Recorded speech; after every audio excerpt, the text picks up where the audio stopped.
Heyo and welcome to another episode of Build&Battle, our Manor Lords Let's Play, where we will build a beautiful medieval city while battling off bandits, brigands, and no-good doers. And it's the start of a new year in the game, and a very snowy January. In the last episode, we expanded upon our little hamlet by providing our people with farms and a church, and in today's episode, we are going to be building a lot. Arguably everything. So, if you happen to miss that episode, please check out the info card in the top corner or scroll down to the playlist linked in the description below. In today's episode, we need to massively begin prepping for warfare. So today, we are going to rapidly expand our industry, grow our population, and bring in some regional wealth with some trade. So we have a lot to build today, so let's jump right on into it. So we have a lot to build today, but I'm worried about how much the Baron has been expanding. Mind you, in the last episode, we watched him claim some territories, but because I was focusing on trying to provide our people with more food, we let him have it. But no more.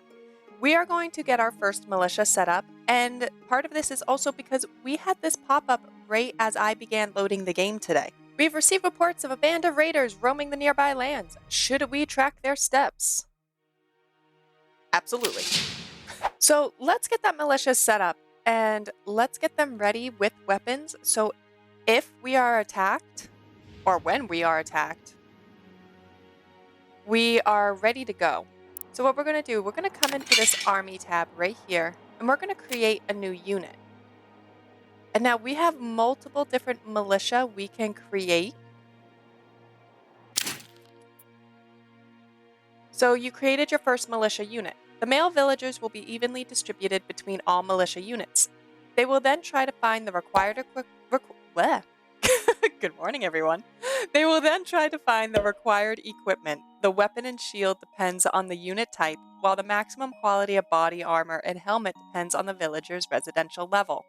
After bringing all the necessary equipment home, the unit recruits are marked as ready to rally. Only then will you be able to rally your unit. All right, so we've got that there. So they're going to start kind of scurrying about and finding different equipment, weapons and shields to get ready to be rallied. In the meantime, I'm going to take another sip of coffee because that was one tongue twister.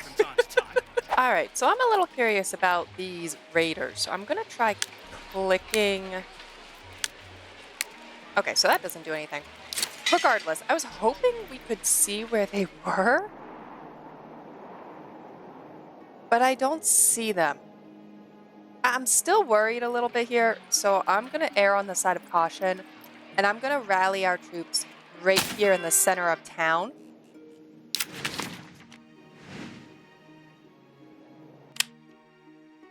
So moving your units. Left click selects units with the left mouse button. Hold and drag to select multiple units. Command selected units with the right mouse button. Okay, so these are just general controls.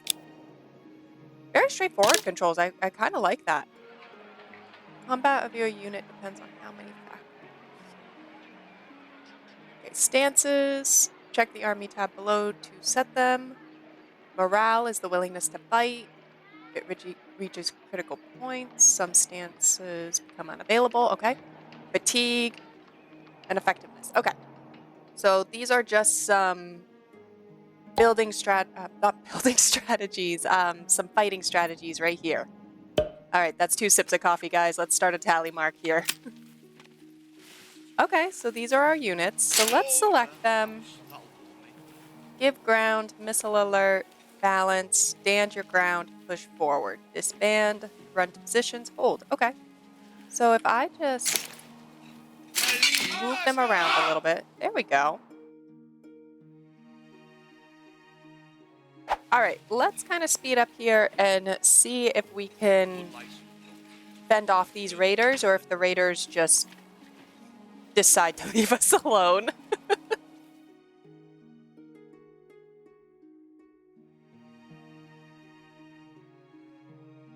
Okay, so tomorrow's the day.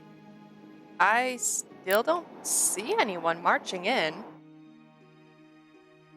don't think we see anyone coming at us in general.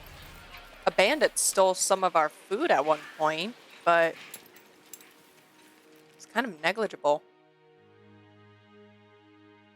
All right, well, let's fast forward a little bit more and see what happens. Okay, another ruler's army was sighted.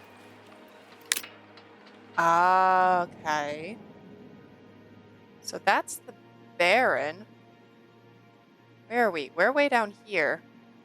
He's up here. So I don't think that's what this is looking for. Maybe they're going for the raiders? Or maybe they're just chilling out?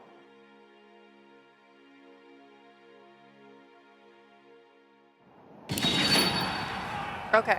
Enemy unit has been spotted. Oh, there they are. Alright, let's take our people.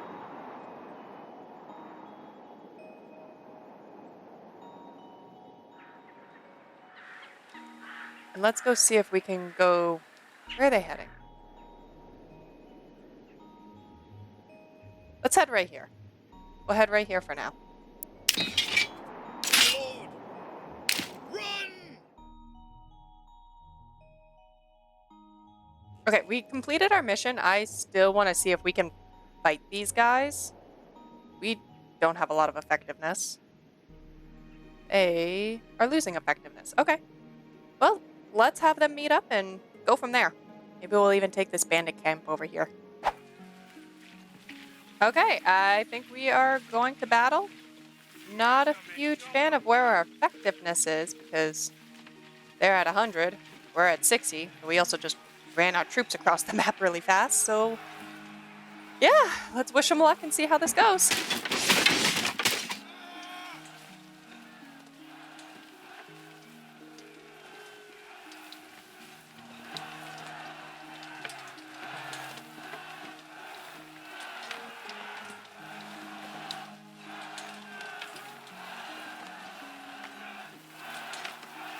Somehow we beat them.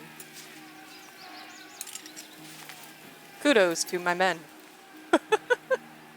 Well, let's see what happens if we go take this bandit camp real quick.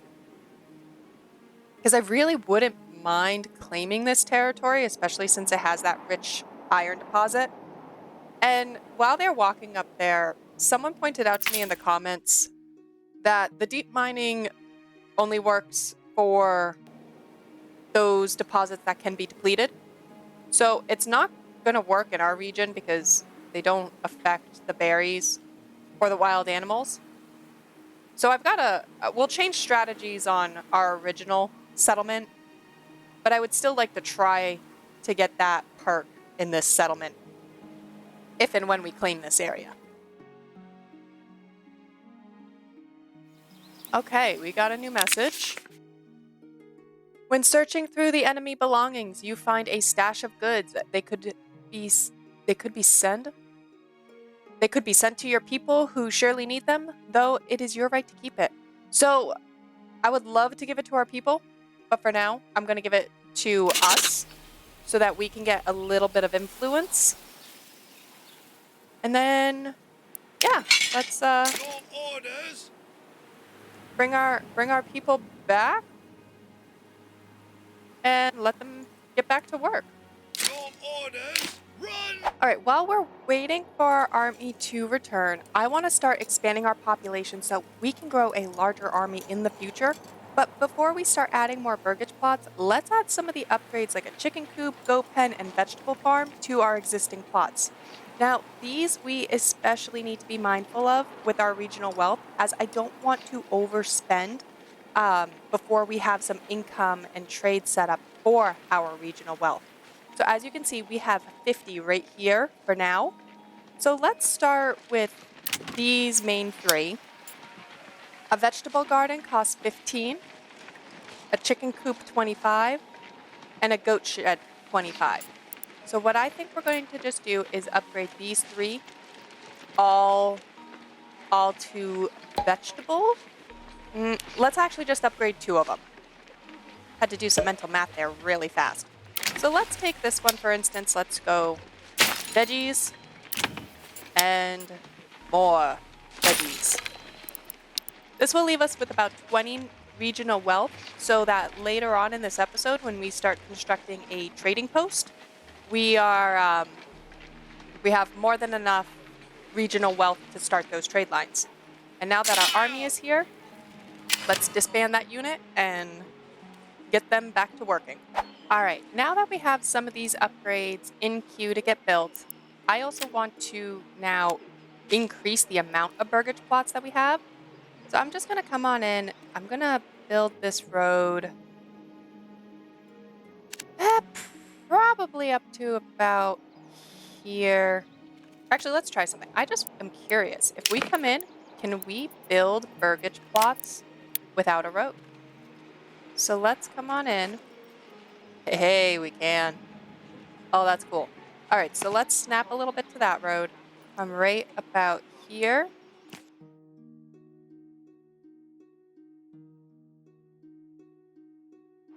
Okay, let's actually draw that road in because I kind of just need the guideline. But it is nice that you can actually just build without the need.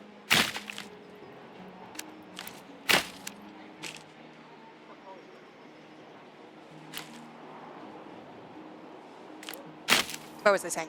Without the need for an existing road to be there.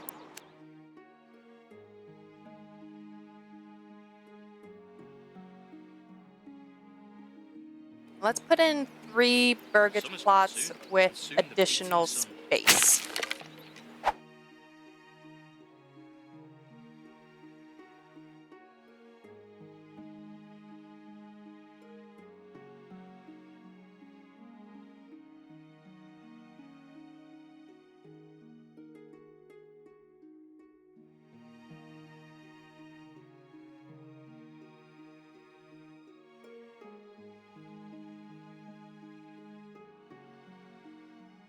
All right.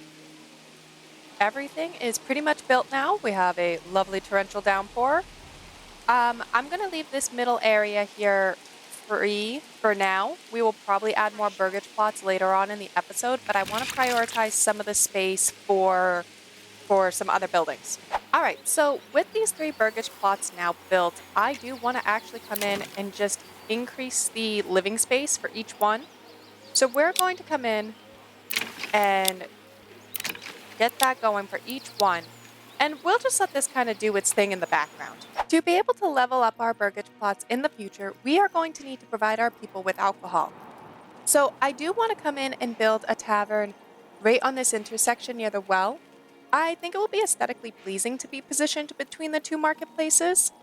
And if we zoom out here and just come into our overlays, I know the tavern is going to need malt, and malt is created by barley. Try that again. We don't really have good barley fertility in this area. So let me know down in the comments if we want to try to produce barley in this region, or if we want to try to import it or claim it from another territory. In the meantime, we'll build the tavern so that we have this space positioned and occupied so that we don't build over it. And we just will not employ a family at this time. So let's come in and let's start positioning the malt house as well as the tavern. And we could do a couple of things with the tavern. Oop. I think I kind of like the idea of the tavern being like this, so that you kind of get the curved part of the fence as you enter the town. And then if we come into the industry and get our malt house, perhaps we can squeeze that right in here. Perhaps it was simply a bad batch. These things do happen from time to time.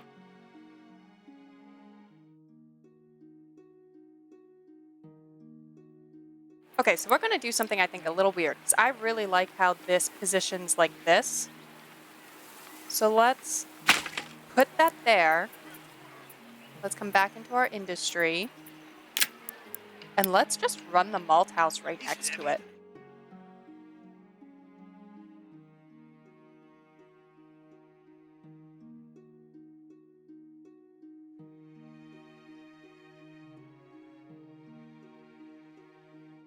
And we can leave a little bit of green space right here.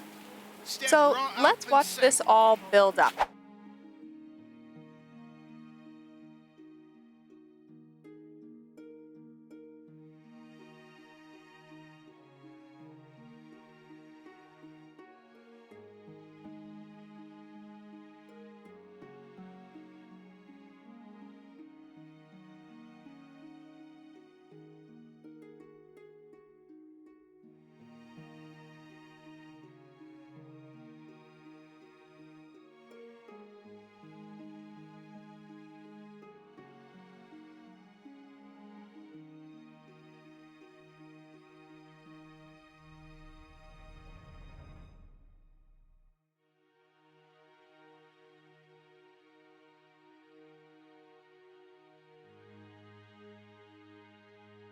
Three sort of miscellaneous buildings I want to add to our production line are the Granary, Tannery, and Charcoal Kiln.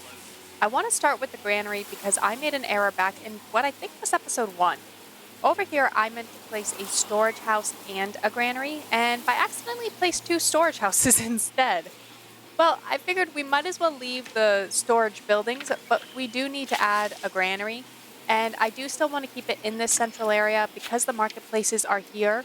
So let's come on in to our construction tab, into logistics, and let's get the granary right here. Next, let's construct the tannery so that we can start processing the hides we are collecting and will be collecting as we upgrade our settlement.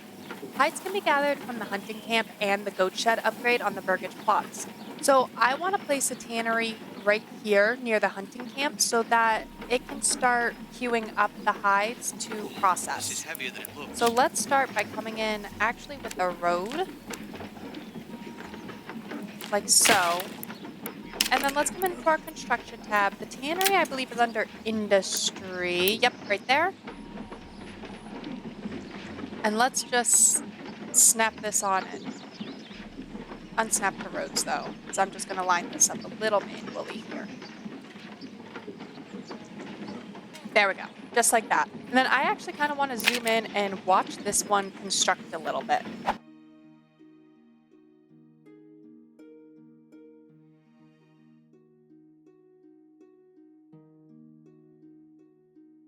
Earlier, I mentioned my goof while plotting our settlement's development points. In an earlier episode, we marked this development node as I thought we could use the rich deposit node for our berry and wild animals. Well, that doesn't actually make sense. Why would the development node benefit from a resource that actually replenishes each spring? So, while we will be focusing on another development branch, I don't want this node to go to waste. So we are going to build a charcoal kiln, and honestly, while I may have messed up initially, this node is still very useful as charcoal will increase our fuel for our development. Another decision I made in a previous episode was to move our lumber industry closer to town, and I'll admit I kind of regret that decision. This area up here is still perfectly suited for lumber, and lumber is actually a renewable resource since we can plant a forester's hut to replenish the trees. Therefore, I am going to start moving the lumber industry back up to this hill and add the construction of a forester's hut as well.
So we need to start bringing in some regional wealth as well, so we can continue upgrading our burgage plots with add-ons, and also so we can purchase additional livestock. Just so this way we can build faster and not take an entire season to build one area.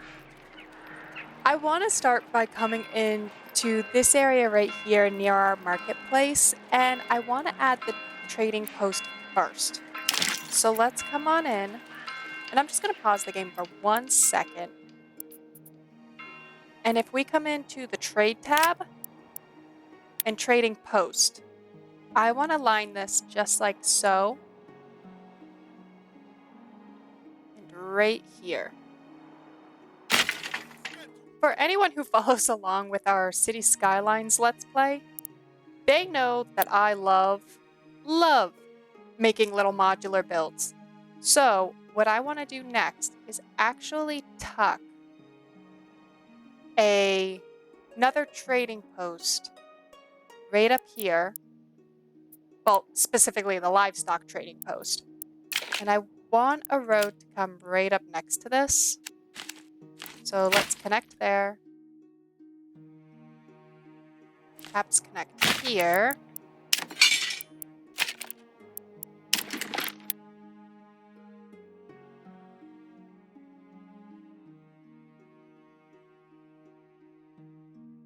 And we will add the livestock trading post right here. Now, to finish out this little modular build, and so that we can import more livestock, let's add in some hitching posts and see if we can even upgrade them to become stable space so that we can house more oxen. So if we come in... Yes, so we can fit this right... It's snug, but we can fit one here. And one right there.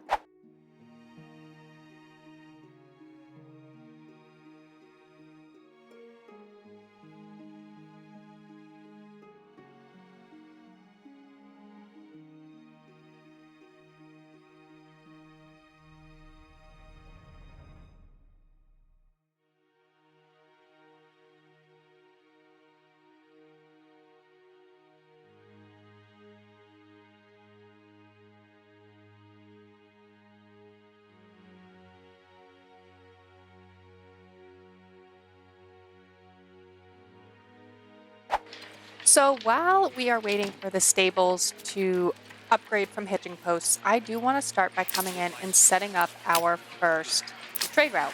So if we come on into trade, we have 20 regional wealth that we can use to open up trade lines.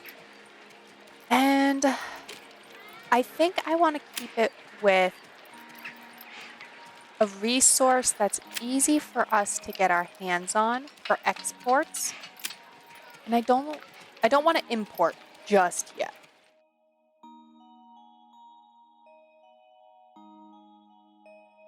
So I think what we're going to do is we're going to take advantage of our berries. And what we'll do is we will set up an export. We'll establish the trade route.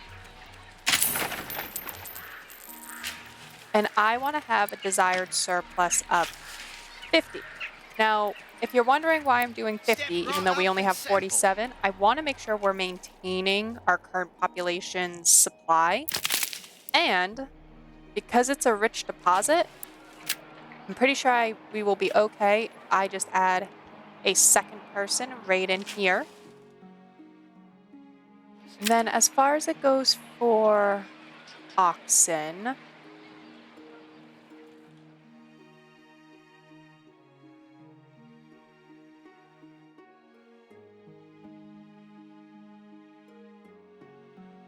I think we'll wait for more regional wealth to come in before we purchase more ox. And I do want to do that because it takes a very long time for everything to build because we have a single ox moving everything back and forth. Alrighty, I think that just about wraps up today's episode. Before you go, don't forget to let me know your thoughts on the tavern in the comments below, or feel free to leave me your feedback on the settlement thus far. If you enjoyed this episode, don't forget to hit the like button as it helps me know what people enjoy watching as well as helps the channel grow. And if you're new to the channel, hit the subscribe button and check out the playlist for Build and Battle Season 1 in the description below. Until next time, I hope everyone has a phenomenal week.